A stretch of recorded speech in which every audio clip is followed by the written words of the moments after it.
Greetings and welcome to this edition of Berkeley Conversations COVID-19.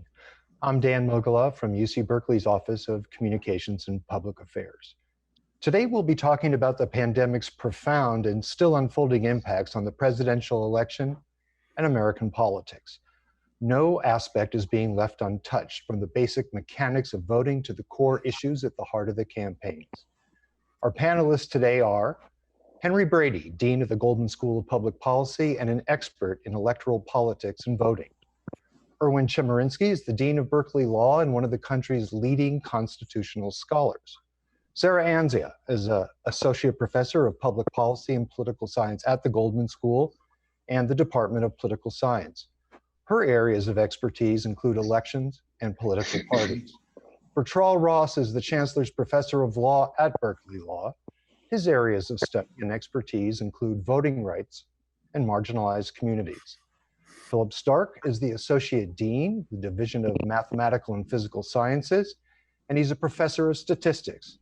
Philip is an expert on election security. So let's just start. I'd like to go around the horn here. Sarah, I'd like to start with you. Like all of us, watching the paper every day, there's been these tidal waves of information.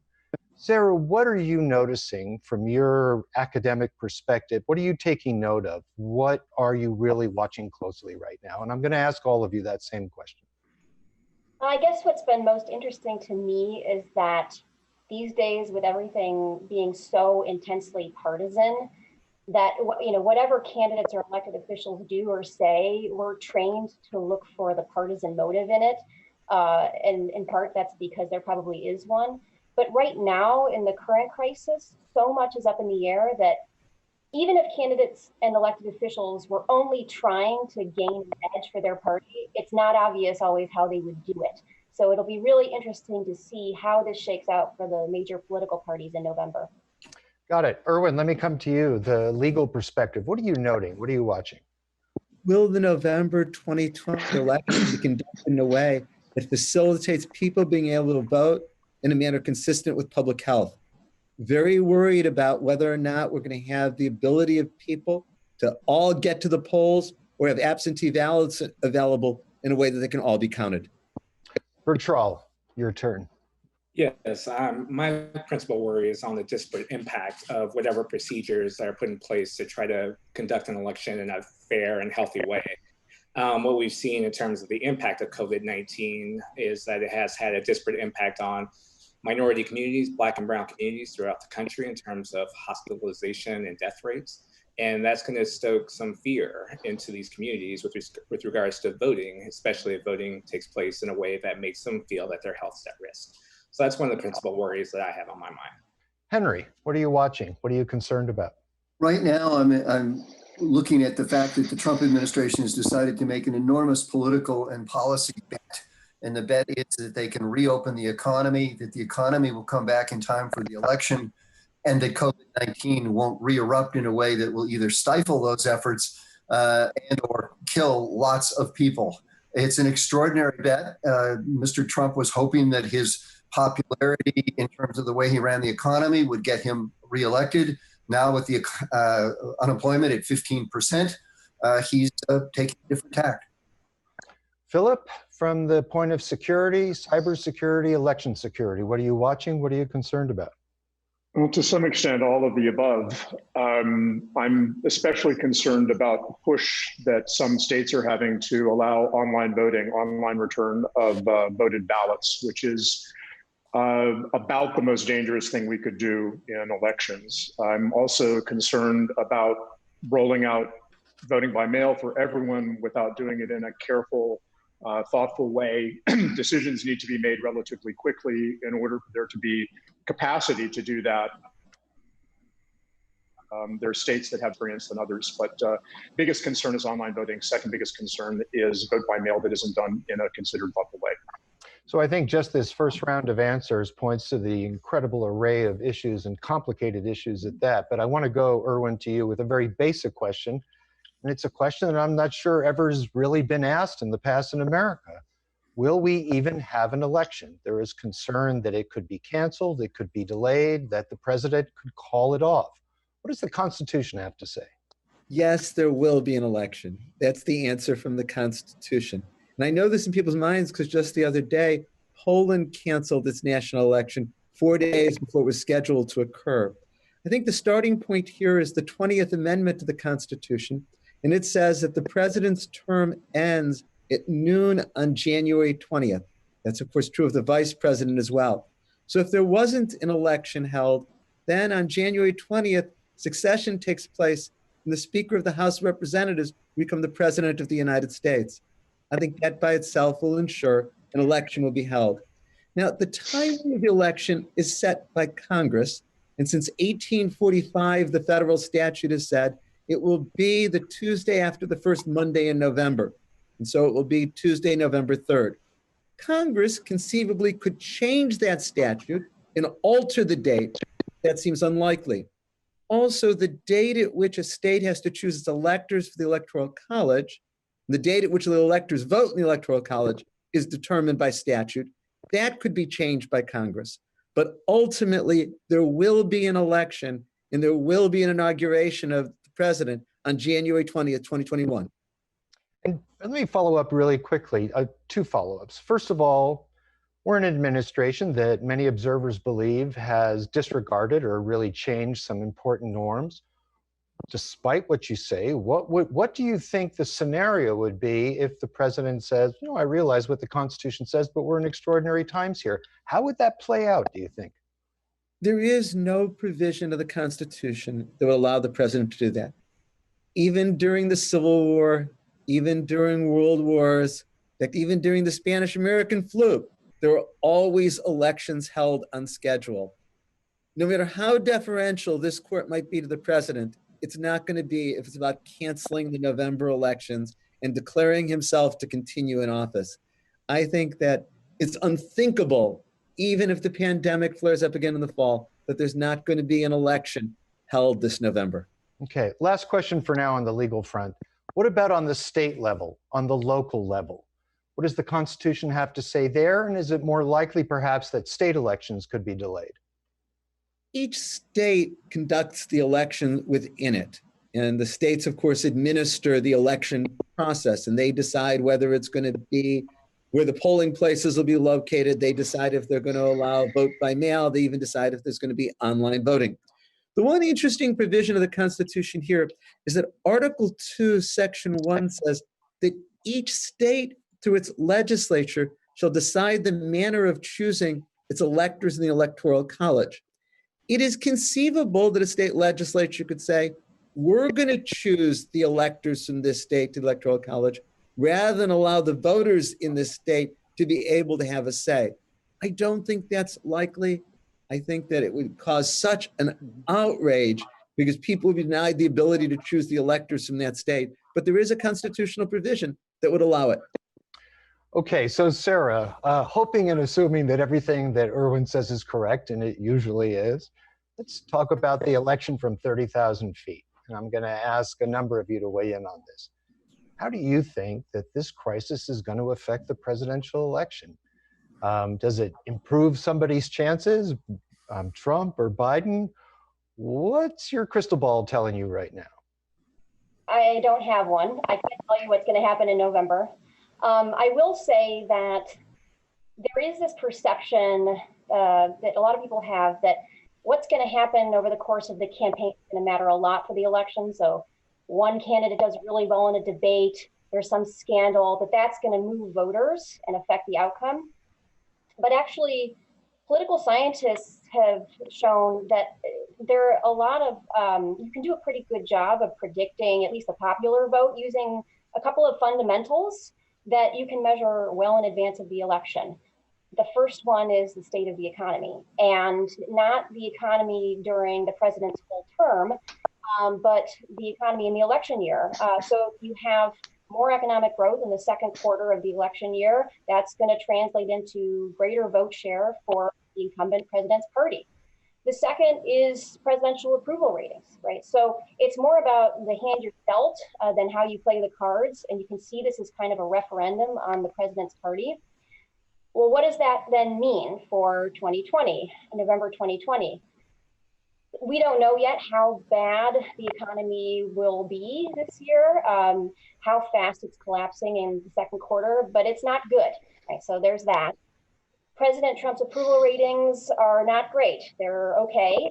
I think that the bottom line is, if you had asked me a few months ago when the economy was booming, I would have said that President Trump had a solid chance of being reelected. Now I think those chances are diminishing because of the fundamentals. Henry, I want to follow up with you on the same question. How do you think the pandemic is affecting the electoral chances of both of the main party candidates? And what do you think might lie ahead? Well, I agree with Sarah. I'm a fundamentalist, and I believe that things like the state of the economy and presidential popularity matter a lot. But I also think that at the margin, some voters will look at the character of the candidates. In 2016, they thought Hillary Clinton was knowledgeable. They thought Donald Trump spoke his mind. They weren't quite so sure between the two candidates who had more compassion or empathy or experience even. But now it seems to me that that's going to benefit Joe Biden. He's got knowledge on his side. He's got experience on his side. He's got empathy on his side. And so I think, reflecting especially what's been happening recently in the press briefings that Donald Trump has been giving, I think people will look and say Joe Biden's a person who has empathy and who has the ability to get us out of this situation. Furthermore, Biden can argue that he did it once. Trump is trying to argue that he brought the economy to a tremendous state and then suddenly basically a meteor hit the earth. In fact, Donald Trump did improve the economy a bit, but it was 1 or 2 percentage points in terms of the unemployment rate. Joe Biden can say he took an economy that was, and he and Barack Obama took an economy that was at 8 to 10% unemployment and brought it down to under 5%. So Joe Biden has the better case to be made that he's really worked in a situation where he brought an economy back from the Great Recession and that he could do it again. Bertrall, I want to come to you with the next question. As we know, the American electorate is far from monolithic. And we know also that the pandemic is having disparate, inequitable impacts in terms of its health and economic impacts. Do you think that same could be true in terms of the electorate, that something similar could be happening, a differentiation of impact that could play out in the electoral realm? I think it's certainly possible. I kind of look back to Wisconsin as a promising and a disturbing tale at the same time. It was promising in terms of seeing how many voters went out to vote in the context of a pandemic, wanting to express their voices and views in places like Milwaukee. And it demonstrates sort of that will to vote. But the consequences of that election are very disturbing.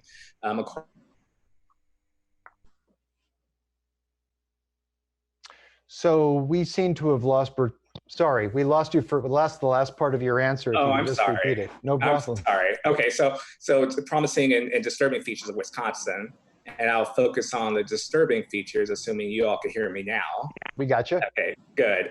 So what we have is that 54 people who have both tested positive for COVID-19 and voted in that primary election, which is correlation, not causation. We don't know if the voting in the election caused that particular infection. But what we know is that many people were infected. Many people that voted in that election were infected. And as a result, we're going to have fear that's going to arise in certain communities with respect to voting. If you're part of a community that's most likely to be impacted by this particular virus, then you're more likely to be nervous about voting, in particular if you have these numbers coming out of Wisconsin in terms of a potential correlation between the two. And so what I see is a potential impact on voting behavior of minority communities, especially if in-person voting is the primary vehicle for voting.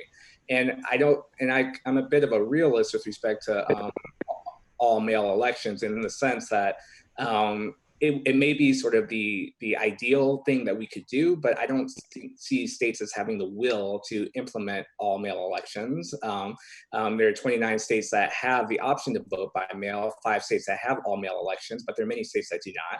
And even beyond that, there's the fact that only about 25% of Americans have voted by mail in the last election. So it's not a common way by which people vote. So in-person voting is, I think, going to continue to be a prominent means by which people vote.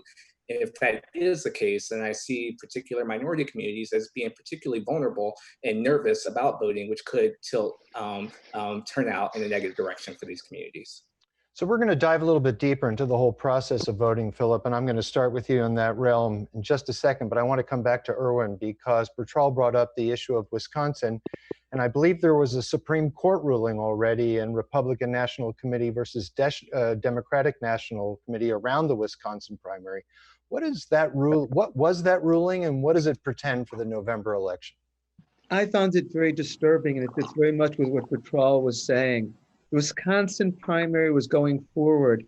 Many people had requested being able to vote by mail, but because of the number of requests there had been, they had not been processed, and people would get the ballots. The ballots were all due in order to be counted on election day. A federal judge said in order to preserve the right to vote, he was going to extend the due date for the ballots to come in to be counted to the following Monday, just adding 6 days. And it was simply a reflection of how many people had not yet received their ballot. The Court of Appeals agreed, but the United States Supreme Court, in a 5-4 decision, stopped that from happening. The 5 conservative justices, Roberts, Thomas, Alito, Gorsuch, and Kavanaugh, said that courts shouldn't change the rules of the election soon before they're going to happen. Justice Ginsburg wrote a vehement dissent saying what the court was doing was putting lives in danger, that this was a sensible accommodation in order to protect public health. And of course, then what we saw was Milwaukee closed almost all of its polling places. There were only 5 for the entire city. People stood in long lines in order to be able to vote. And as Bertrall alluded to, we now know that many of them came down with COVID-19. And so what do you think this portends for November?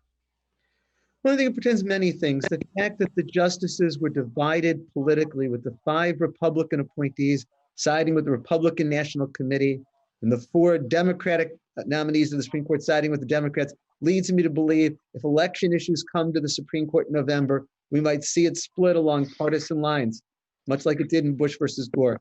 It also leads me to believe that the court's not very sensitive to the real world needs of having to accommodate a pandemic with regard to voting.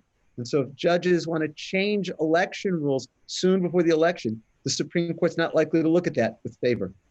Got it. So Philip, I want to come to you because Erwin really kind of raised issues that fall right into your sweet spot, this issue of election security and public safety. How can we address both of them simultaneously? And I also want to ask you what you see as the biggest gaps in election integrity and security. So 2 separate questions there for you.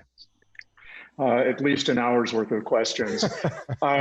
So I guess I want to raise a few issues. I'm not sure how far we'll be able to get into them, but one of them is that there's an intersection between voting technology and public health. The use of touchscreen voting machines means a lot of people are touching the same devices, and that obviously becomes a vector for the spread of virus. In contrast, hand-marked paper ballots, each individual is handling his or her own individual ballot. You can bring your own pen.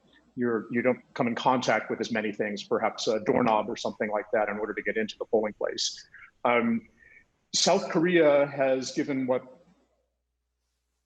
appears to be a good example of maintaining social distancing and good hygiene in the conduct of an in-person election, which happened recently. So the demonstration that it seems to be possible to do it.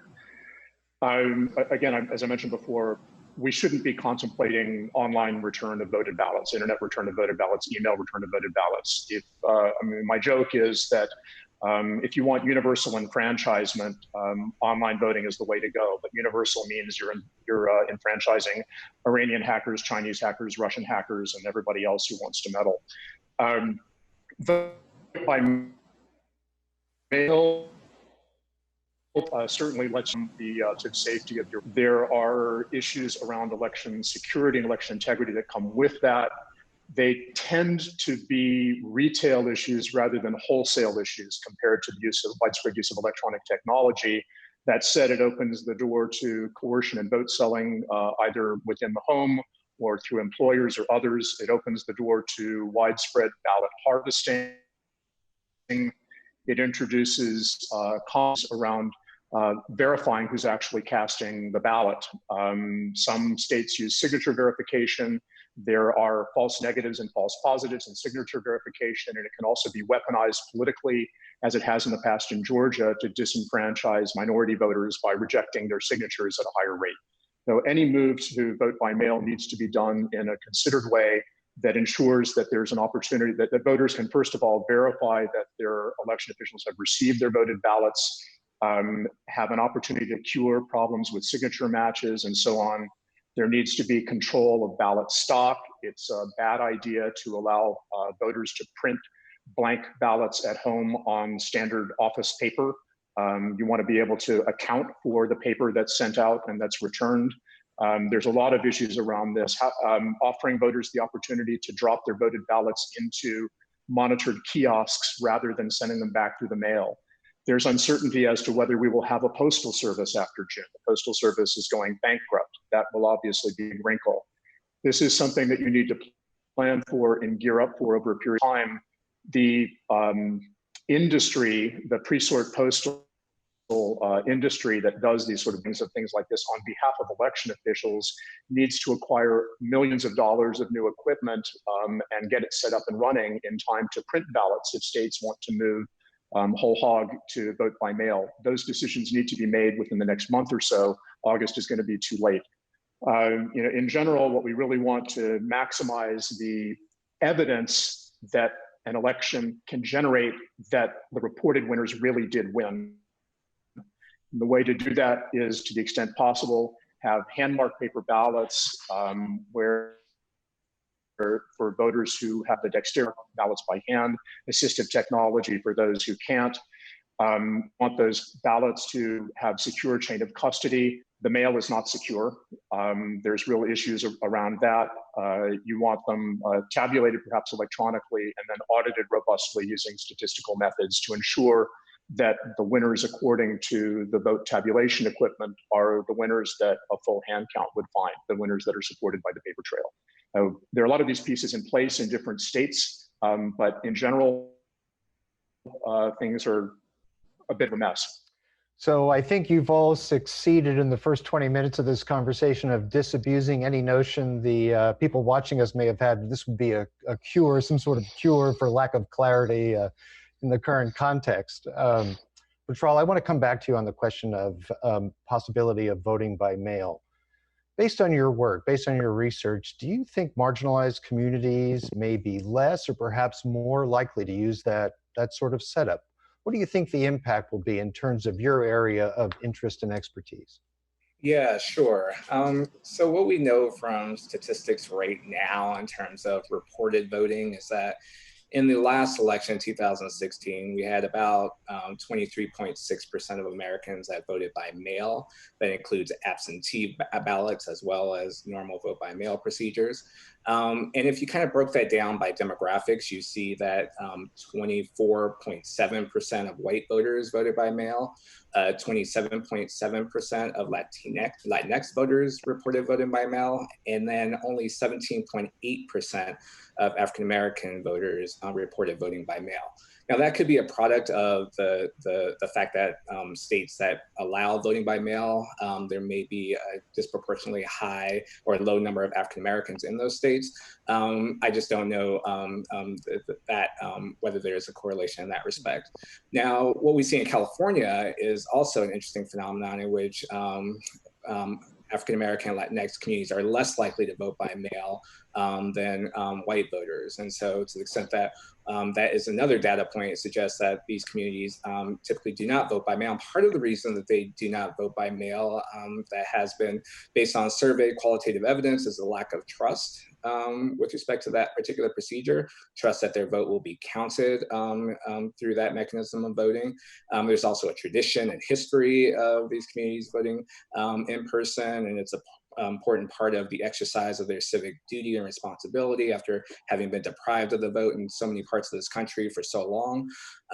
So those are factors that kind of work in favor of voting in person and leads sort of these communities perhaps be more inclined to vote in person. Now, given the health consequences of this particular virus. I think that particularly the disparate health consequences on African American and just Latinx communities, there may be a greater inclination to employ vote by mail procedures. But I think there has to be a huge education and outreach campaign to these communities to the extent that they have not engaged in this process before. They need to be informed about how this process works. They also need to be on the list of individuals that receive ballots. My principal concern is with respect to unregistered voters, and to the extent that they are disproportionately minority. If states are only giving ballots to, sending ballots by mail to registered voters, those that are unregistered are not going to receive these ballots. It's a question of how do people register in a vote by mail system, especially if you have same day registration systems that are in place in some states. Those late registrants are going to be in a disadvantage with respect to voting by mail. So there's a lot of things that need to be worked out to avoid some of the disparate impacts. I don't have any aspiration for all of these disparate impacts being avoided, but I think some of them can be avoided by early action, as Philip suggested, and also with respect to an education outreach campaign. So Henry, I know you have something to say, and then Sarah, I'm going to be coming to you. I have a question for you about whether the very mechanics of the election are being politicized and how the parties are using that or trying to use that their advantage. But Henry, go ahead, please. Yeah, I just wanted to say that on an emergency basis, I think we should try to do as much vote by mail as possible in as many states as possible. That way, there'll be fewer people that have to show up at the polling places on election day. That would then preserve the possibility that somebody who wants to go to the election place on election day and essentially register to vote, which you can do in many, many states on election day, at least in a provisional way, that would provide for that opportunity. And it would mean there'd be just a lot fewer people at the polling places. And it seems to me that would be the best combination of things. Unfortunately, I'm very worried that it's unlikely that the nation will move forward to actually put in all the effort that Philip was describing to make a vote by mail system really work. And it will take an enormous amount of logistical work to make sure that it can work and work fairly and properly.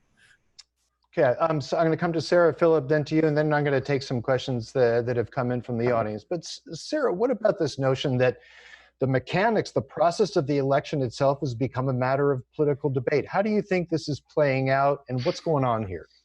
Yeah, that's a great question. I think, like Henry said, it makes a lot of sense that during a global pandemic, you want to reduce the number of people who are voting in person.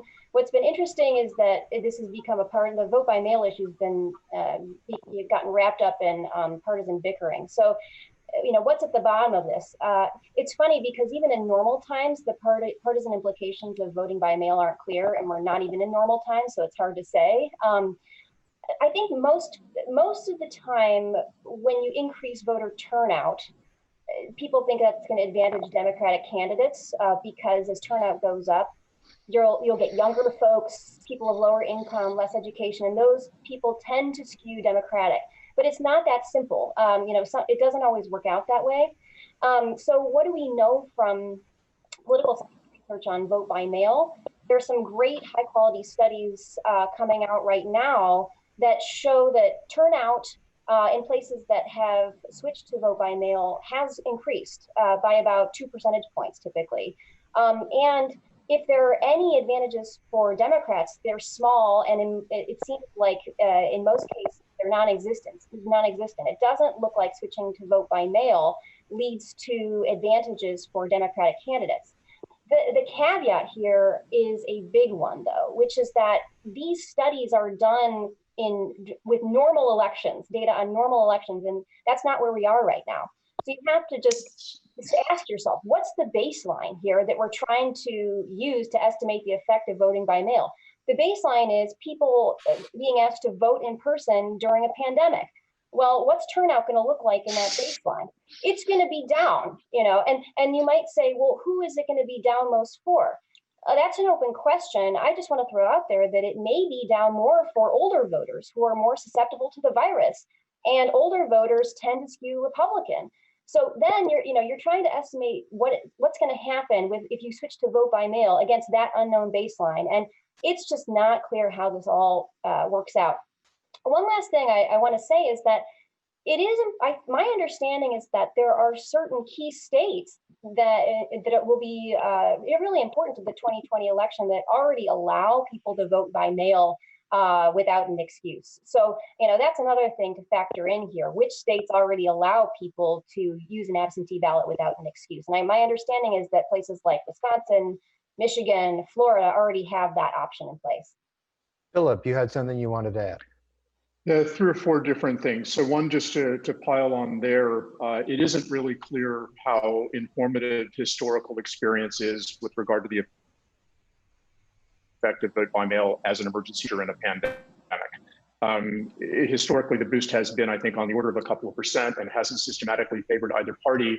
That said, in Wisconsin, in this most recent mess, the vote by mail votes favored the liberal judge who was actually elected. So that's going to be used by one party probably to argue against increasing the use of vote by mail. There are a number of things that we can do to increase, to make it more likely that people who receive vote by mail ballots in fact cast their ballots. One of them is to have them be postage paid. That really does matter. A lot of ballots end up not getting delivered. California now ballots will postage. Second thing I think is absolutely important for election integrity and security is to allow people to drop off their voted ballots in person to monitored kiosks so that you're cutting the postal service out of the return of voted ballots. The other thing that I want to point out is that by and large, poll workers are as a community are more susceptible to COVID than the general population. They tend to be older individuals, by and large senior citizens. And this is, I think, one of the reasons that Milwaukee ended up having to close so many polling places is that they ended up losing people to staff them. These are volunteers, and if they see themselves as being particularly at risk if they show up in person to staff polling places, that's going to be a mess. Thanks. I actually lied. I have one more question for Erwin before we go for questions from the audience, because I'm wondering, Erwin, to what extent could the federal courts make sure that people can vote in a safe fashion? In theory, yes. In practice, much more difficult. The right to vote is protected by the Constitution. The 15th Amendment, for example, says that the right to vote shall not be denied on account of race. The Supreme Court has said that the right to vote is protected as a fundamental one under equal protection. So arguably, if steps are not taken to facilitate people voting, that infringes the right to vote. And the federal courts could take the steps necessary to protect it. The federal courts, for example, could order, in order to protect the right to vote, there has to be vote by mail available. On the other hand, in practice, I think it's unlikely the federal courts would play that kind of active role. I think the Supreme Court signaled in the case we were talking about earlier that they didn't want the federal courts to be managing the elections, certainly soon before the elections were to occur. So in theory, it can happen. In practice, I don't think it's very likely. Erwin, I'm curious, what are you hearing from your colleagues? Are there suits? Are there legal campaigns being mounted? Are there things happening beneath the surface right now that we should be aware of on the legal front that could impact the election? There are many ways in which states are trying to keep certain groups of people from voting. So states are trying to take people off of the voter rolls. There's a challenge going on right now in Wisconsin, in the Wisconsin courts, about something that would have taken about 250,000 people, primarily minority voters, off of the election rolls. Wisconsin's not unique in that regard. Also, many states have adopted requirements for photo ID in order to vote that have also been shown to have a disproportionate impact. Those have been challenged in the courts. And I do expect a lot of litigation to go on of the sort we're talking about as we get closer to the November election. But what role the courts will play is, to me, a much more uncertain thing. Yep, somehow I'm getting this feeling that we're going to have to bring this panel back together later in the summer because there are so many balls in the air. But let me go to some questions from the audience now. And I think this first one is probably for Sarah and Henry. And somebody asked, where in the world is Joe Biden? He's not campaigning. He's not making statements on mainstream media. What does he think, that he doesn't have to campaign? Henry, let me start with you. What do you think? Well, he is doing things. He's been out there and he's been having some stuff going on at his home office and so forth. Just remember, though, it's very early right now. We still have to get through conventions. And of course, there's a question about whether the conventions will be held in person or not. And so there's all those issues. But typically, we think of presidential campaigns as starting after Labor Day. So that's a long way off. Furthermore, for a while there for Joe Biden, the best thing he could do was probably let Donald Trump appear on television every day for an hour or two, because as we know, that became so bad that his own pollster, Mr. Trump's own pollster, told him to stop doing it, and he stopped doing it. So watching your opponent self-destruct is a perfectly fine thing to do in a campaign as a strategy. I do think he's going to have to think about what his strategy looks like. Social media are going to be important. Social media like bombast and conflict.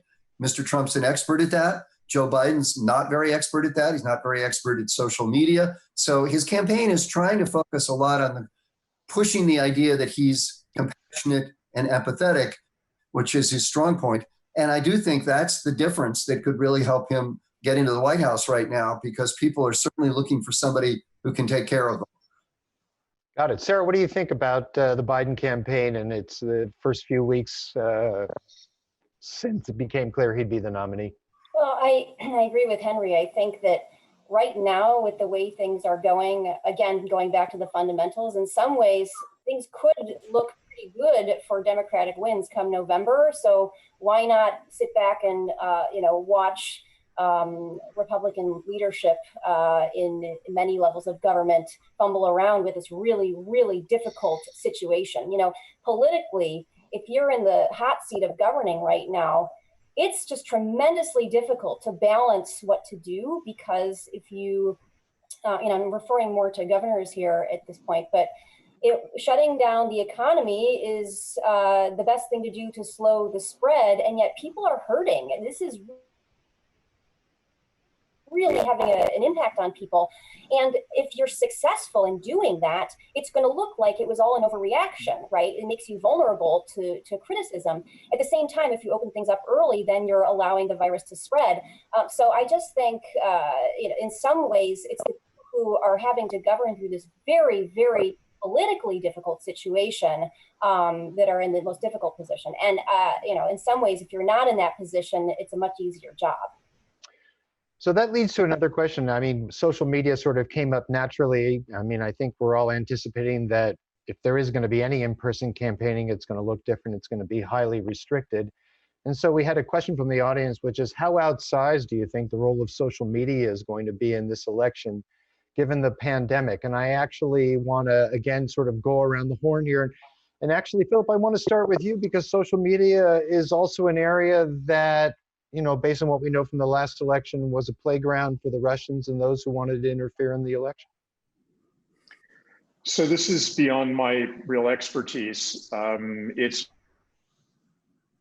very clear that there have been massive disinformation campaigns and attempts to set Americans against each other by Russia and others, and disinformation campaigns regarding COVID by China more recently.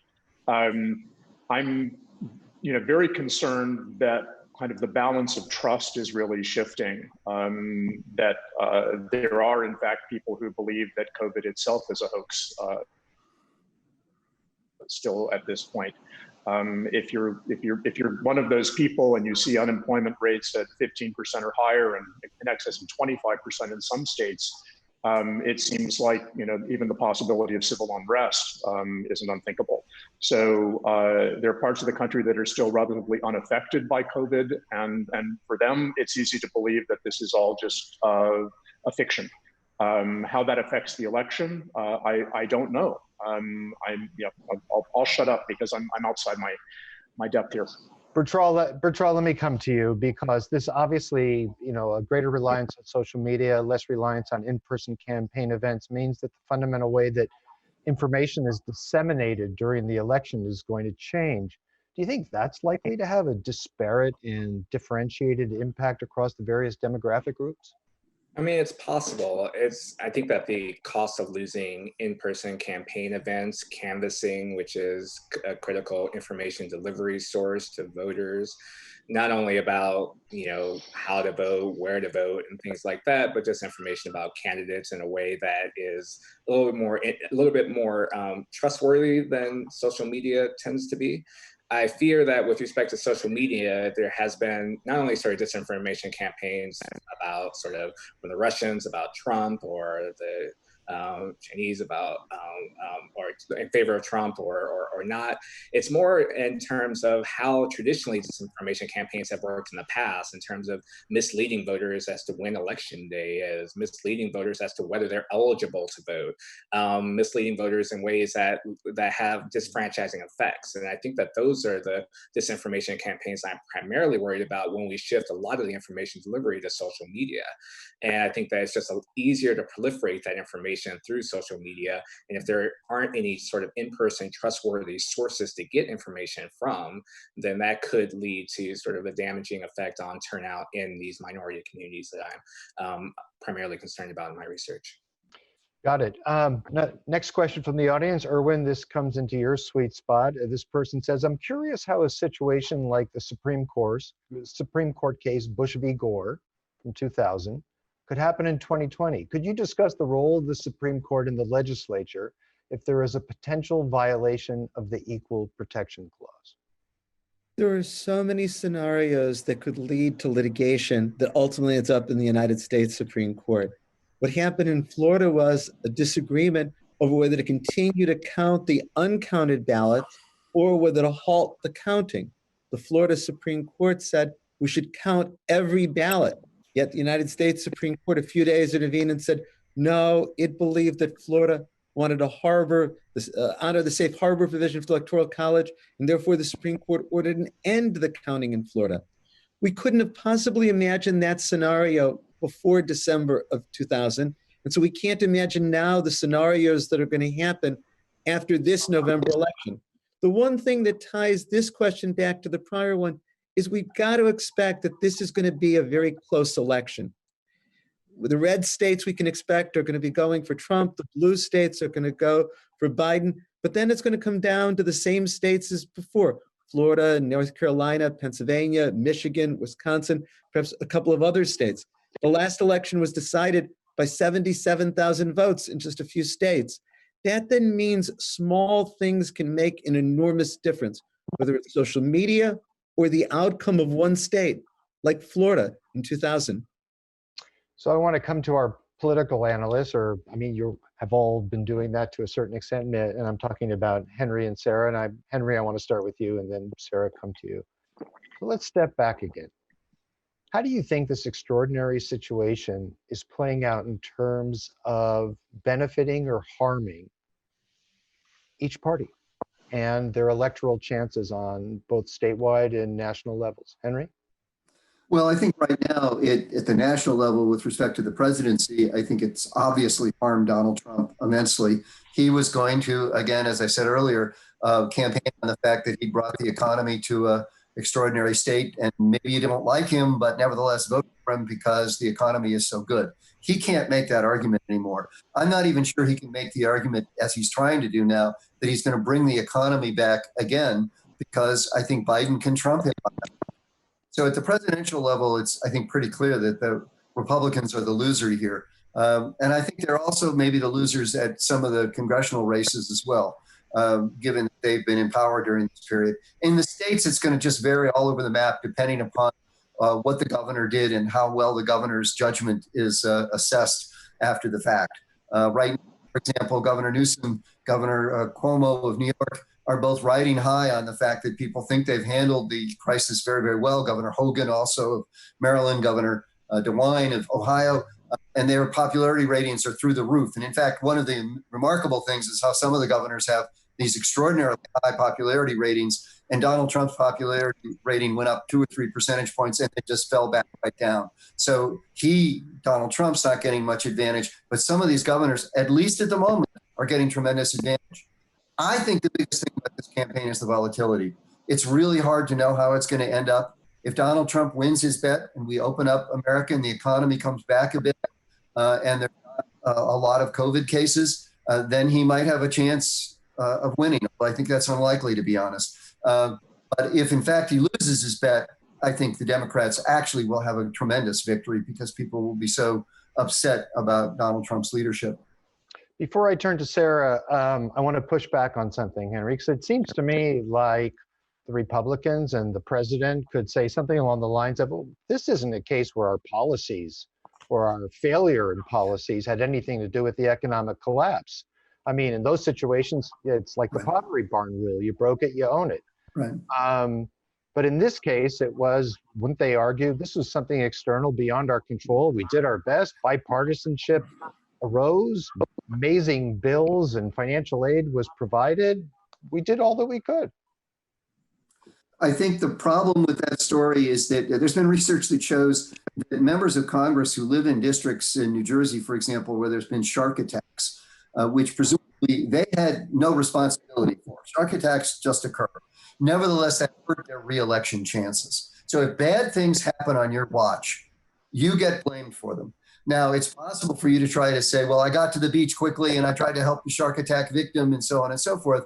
And obviously, Mr. Trump and the Republicans are trying to make that case. But if the economy is at 15% unemployment as it is today, and has negative growth as it will, I think, in this quarter, and maybe for the next quarter, it's going to be hard to make the argument that you've actually really completely stopped the shark attacks. Got it. Sarah, I'd ask you to weigh in on the same question about how you think this is impacting the electoral prospects of each party, of each candidate right now. Yeah, I mean, I think Henry really nailed the important points. And I think just a few things I'll add. Just the tricky thing for Republicans down ballot this fall is that their electoral fates will be affected by President Trump's to some degree. Over the last few decades, we've seen that people voting for governors, for even state legislators, tend to mirror their voting in presidential elections, even though the job of a state legislator is very different from the job of a president. So this means that if the economy continues to be bad, and that brings down the vote share for the incumbent president, that's also going to affect Republicans down ballot. Now, I think that simple fact helps to explain a lot of what might appear to be puzzling behavior on the part of Republicans. So note that we've seen some variation in how Republican governors have been handling and responding to this crisis. So like Henry said, you have Governor DeWine, Governor Hogan, who were on the early end of issuing shelter-in-place orders. Then you have very different patterns with the governor of Florida, Georgia opening up its economy quite early. You might look at the latter cases and say, well, what are they doing? This is going to be bad for their constituents. How could they be doing this? Well, the key thing to keep in mind is that they will be judged in part based on how President Trump is judged. And that, I think, is crucial to understanding this and the predicament that Republicans find themselves in. One last element of nuance here, though, is that to the extent these state level factors still matter, again, as I was saying, how Republicans fare will in some ways depend on whether they're in the difficult position of governing. So if you look at a state like Michigan, where you have a Democratic governor, it's much easier for Republicans to criticize what's going on there because they're not in the position of having to make these difficult decisions. So I think in general, just based on the affairs, this is not good for Republicans down ballot.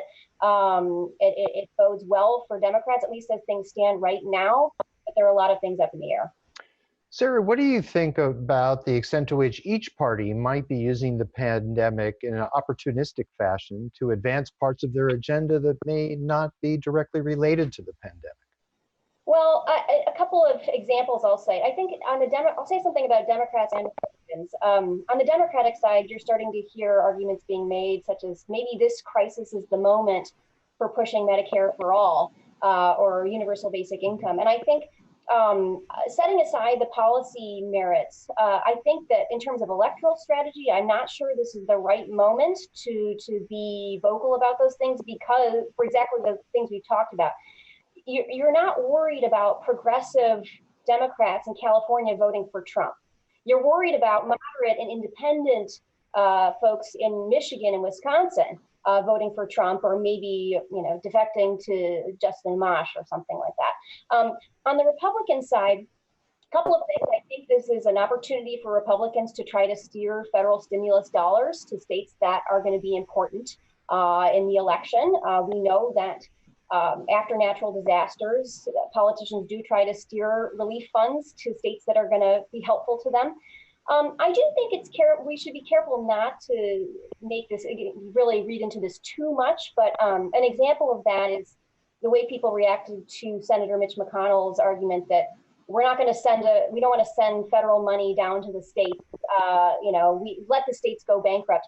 And there was an outrage and reaction to that. And in some ways, it's understandable. The states desperately need help. And there is a partisan hue, of course, to that. I think what McConnell was saying is that we don't want to send federal dollars to those big spending blue states. But people take this too far. I mean, first of all, there's no avenue currently by which states can file for Chapter 9 bankruptcy. Congress, I think, would have to pass something. That's not going to happen. But the second thing is people started to think, well, this is about pension costs. This is what McConnell's trying to do is take away people's public employees' pensions. I think that's not what's going on. I just generally think that's not what he meant. Pension costs are a big problem for state and local governments, but they're a problem for Republican states and Democratic states. And in Republican states, you have a lot of government employees. They too get pensions. You try to take those away, you're going to have political trouble, legal trouble. I just think that is reading into things a little bit too much. Got it. Bertrall, please. Yeah, I just kind of want to speak on that earlier point with respect to the calculations that Republican governors in Florida and Georgia might be making. And I do worry about them making a rather cynical calculation. And one of the concerns I had when there's early speculation about the disparate impact of the virus on minority communities is that to the extent that this is made into a minority disease or a minority harming or killing disease, it provides perhaps a willingness by certain governing actors to perhaps pay less attention and to devote less resources or to not see it as a concern that they need to be as worried about. As voters in Georgia have felt when the governor was thinking about opening up the state, that they thought that the fix was in, that they were being set up in a way to be subject to the greater harm of the disease by opening up the economy in the way that Governor Kemp has. And so one of the things that I'm worried about is a cynical calculation that Governor Kemp and DeSantis may be making, and I don't know if they are or not, is that their constituents who are overwhelmingly white may be supportive of them opening up the economy, even if it does raise the infection rates, even if it does raise the death rates, because to the extent that they are disproportionately targeting persons of color, it's really not about us. And I hate to see sort of politics evolve in that way, and I hope that that's not the calculation that governors and political actors are making, but I'm concerned that it might be part of it. Thanks. Important point to make, to be sure. I have another question from the audience, and I'm going to ask each of you to sort of weigh in from your own perspective, because I think it touches on each of your areas of expertise. The question is, what leverage do proponents of voting reform have that they might not have had before the pandemic? In meaning, to what extent could this current situation lead to changes that various groups in our country believe need to be made to the election system? Erwin?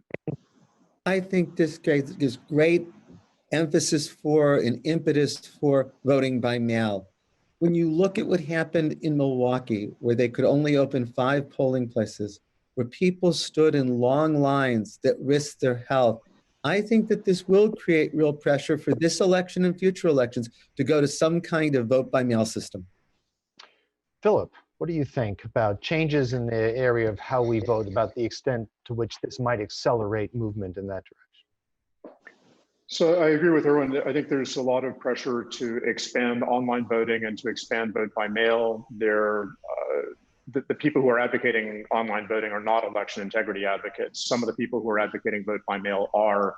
My concern is that it's going to be a rush and not going to be well thought out. And I would hope that any measures that are adopted on an emergency basis for this coming November don't become permanent.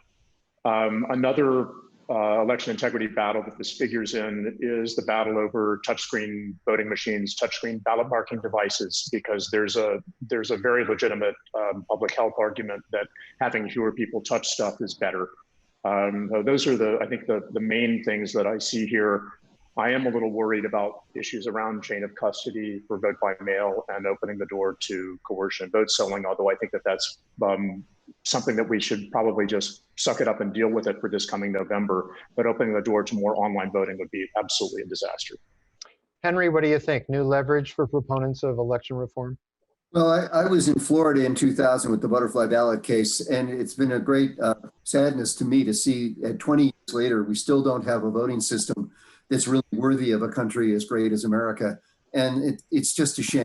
And it didn't have to be so. We've made some glacial progress and things are better than they were, but not really as good as they could be given the technologies we have.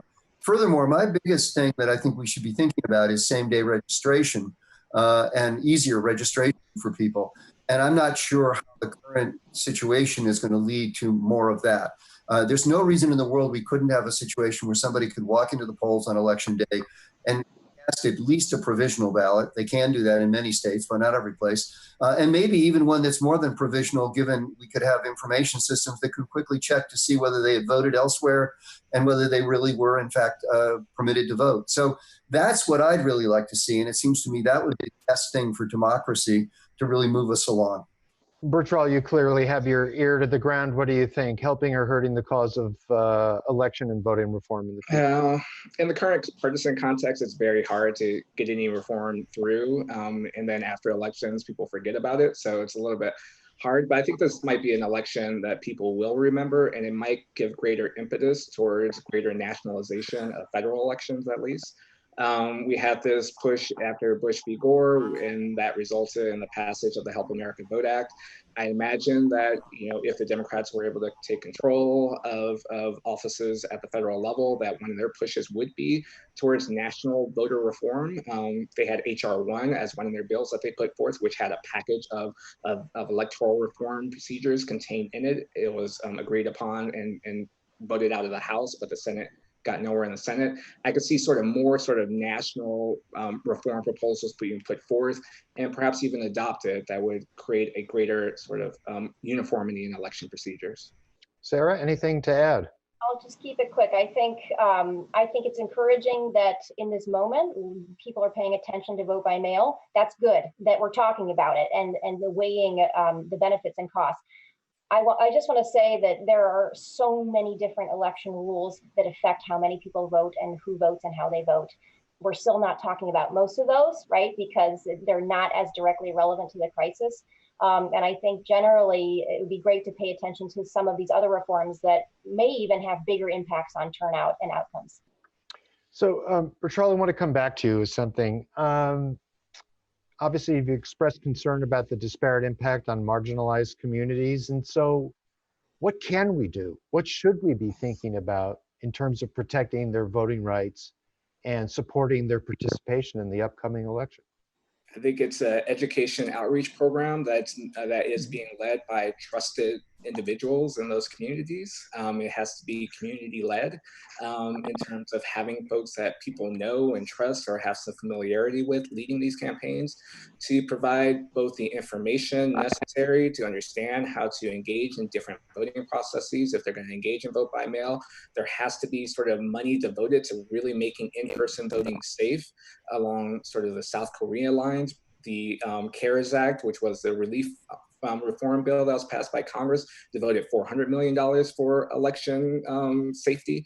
The Brennan Center estimates that $2 billion is needed, so more money needs to be put into that, because I think that to the extent that you make in-person voting safe and you provide education outreach with respect to mail-in voting, it will reduce the disparities that we might see with respect to turnout for minority communities. Got it. So folks, we only have a couple of minutes left, and I want to go around with a final question for each of you and put you on the spot.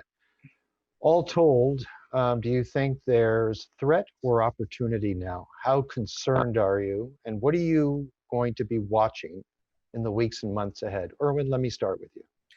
I think it's threat. I'll go to the conclusion where I started. Will we be able to hold an election in November that will maximize the ability for people to vote consistent with public health? I don't think we know right now, but I'm very worried about that. Philip. Will we be able to hold elections in a way that we have convincing evidence that the reported winners actually won?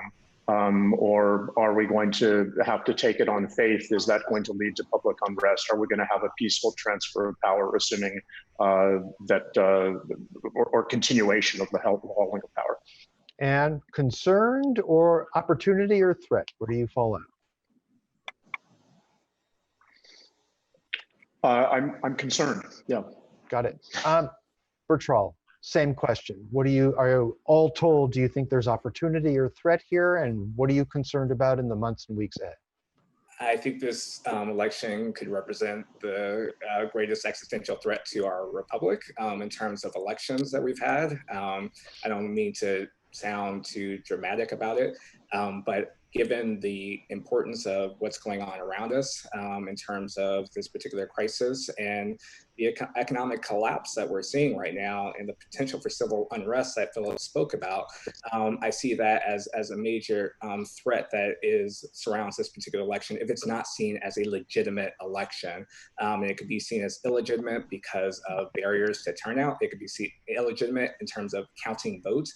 If we go to mail-in ballot voting, that means votes will be counted in a slower rate, typically a slower rate, and results come out a little bit later, which leads to the sense that it was illegitimate, those results, as we see in California every election. And so those are the threats that I see. But I see an opportunity if we can get it sort of somewhat right and we have legitimate transfer of power, we could hopefully engage in real election reform in the future. Sarah. Keep it quick. I know we're out of time. Opportunity for election reform. I think there's a real threat right now to the Republican Party. I think that a global pandemic is not a great match for a party that has been, where there's a large contingent that is anti-science and anti-expert. You know, experts have a lot of clout right now.